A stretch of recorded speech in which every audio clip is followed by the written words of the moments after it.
నా ముగ్గురు నా ఇష్టం. పేరుగల్ల పెద్దిరెడ్డి బిడ్డనో ఓ రామసిలుక గౌరాలే నన్ను చేసి పెంచనే ఓ రామసిలుక.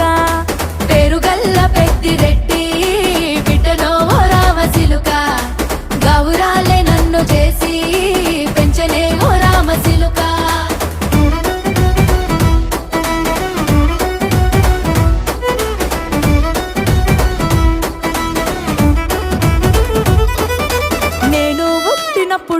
మా నాయన నిండు అమాసనంటనే ఓ నాయన, మా నాయన ముఖమప్పుడు మా నాయన పండు పున్నమంటనే ఓ నాయన. నేను పుట్టినప్పుడు మా నాయన నిండు అమాసనంటనే ఓ నాయన, మా నాయన ముఖమప్పుడు మా నాయన పండు పున్నమంటనే ఓ నాయన. మా నాయన గుండె